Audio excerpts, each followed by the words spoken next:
Hi everyone, this is Dr. Crystal Lee, aka Author K. Lee. I wanted to come to you because I heard something yesterday in my Bible study with Dr. W.M. Turner. Haven't heard of him, great man of God. He is the senior pastor and apostle for Kingdom of God Ministries International.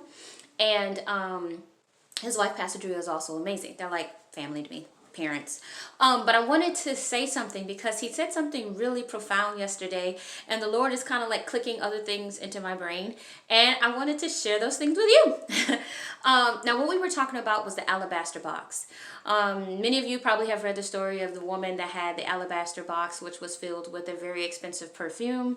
She broke this perfume and started, well, the box. She broke the box to get the perfume out, of course, and she started putting that on Christ, or Yeshua, aka Jesus. And while she was doing this, the disciples questioned her on why she would basically waste this perfume in this situation instead of selling the perfume and getting the money and then, bless the poor and all this other stuff. And of course, Christ said, surely she's anointed me for my burial, because he knew that his death was quickly upon him or coming. Now, what Dr. Turner was talking about, and it's a Bible study that I'm actually going to be doing in connection with Dr. Turner's ministry, as well as a whole lot of other people all around the world that is all doing the same Bible study. And for this month, I'm included, we are going to be talking about the glory of the Most High and how to release that in your life. So Tuesdays at 7 p.m. Eastern, starting next Tuesday, I'll be doing that Bible study live on Instagram. So if you're here, do tune in. You can find me at Author K. Lee, and you can tune in live, of course. Share that with your friends. Tell everybody. It'd be great. And you get to talk too. So it won't just be me talking. I need y'all to communicate, hit me back, all that good stuff. But all right, so that's that. So what he was saying was that the alabaster box didn't hold the value, but what was in it held the value. And he was saying, in order for us to be able to be, to basically change and perfume where we are and all those things, we first have to be broken. Now, what he was referencing is, I feel, of course, he was referencing the fact that that what we think, what we live by, what we say is right, or hence our will, has to be broken in order for salvation to come, in order for the glory of the Most High to rest in our temples, in order for us to come into the fullness of the Lord's, will for our lives. We have to basically break our own will and allow that will to be the Father's will, allow it to be His glory and not our glory. We can't do things for vainglory. And just a couple minutes ago, and even as I keep kind of meditating on this concept, he was saying that not only that, he was saying that a lot of us are the alabaster box. I don't know if you've seen my video yet on gravity, but do check it out, because this is kind of tying into that as well. But he was saying a lot of us are filled with all of these great things, meaning we are reading, we are studying, we are fasting, we are praying, we are giving, revelations and all of these things, and we're elevating spiritually, but yet we have not released any of the things we have learned. It's like we're Moses stuck on the mountain and we refuse to come down. We refuse to come amongst the people. We refuse to take the word to the streets. We refuse to bring the word to our relationships. We refuse to let that perfume permeate our existence. But we want to keep it in this jar, in our hearts or in our minds or in our spirits. But we refuse to be a light to somebody else. Well, I want to let you know today that you must be broken. Your alabaster box, the box that you try to keep your spirituality in, or the box you try to keep the word in to fit so your life can keep existing the way that it was, it has to be broken.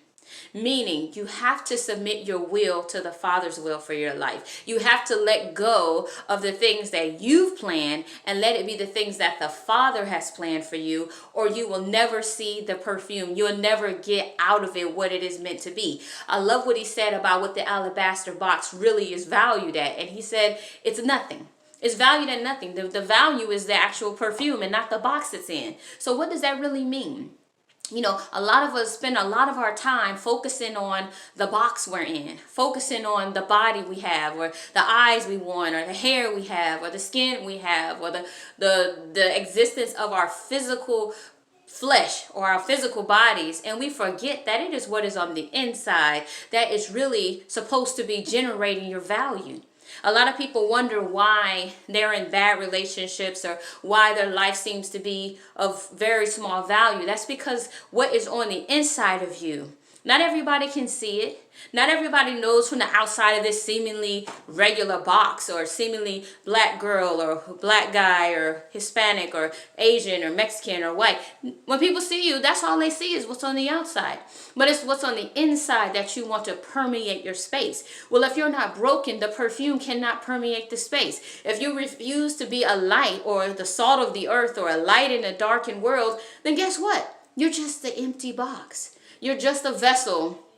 And that's why people think they can treat you like they do. That's why people try to treat you like cattle or treat you like trash for some people, because they see you as a box. And they don't even know that there is stuff that's in you that has to come out.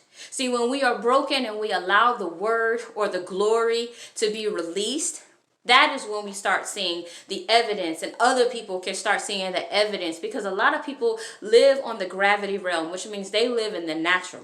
They see what you look like, they see what you have, they see what you don't. They don't know what you got going on spiritually. Even the demons can't tap into your spiritual because they don't live there no more. They are extraterrestrial beings. They are now earthlings. They have left their celestial place to be in a terrestrial realm, and they hate the fact that you can go places they can never go back to because they are no longer welcome.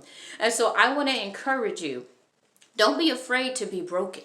Because if you never break a seal on something, if you never open something, you can't even get out of it what you have purchased or what the Lord has sold into you. He wants to see it. He wants it to come out. He wants you to go be a voice. He wants you to be a beacon in a dark world. He wants you to be the salt of the earth. He wants to see you perform. He wants to see you work. He wants to see everything he put in you to become, a witness to the nations on why you believe what you believe. Why do you act the way you do? Why do you do this? Why do you do that? People have questions. And if people are not willing to expose why they do the things that they do, not to exploit people or exploit yourself or tell all your business, that's not what I'm talking about. I'm talking about the word. I'm talking about people really standing on this. I'm talking about people who want to believe this. I'm talking about people who function this way. And if that's you, if the Lord has put a whole lot in you and you know it, and you've been sitting on it, and you've been keeping it boxed up and ain't telling nobody, ain't telling even your own kids, your husband, your spouse, it's time to break the seal. It's time to break it open and get ready.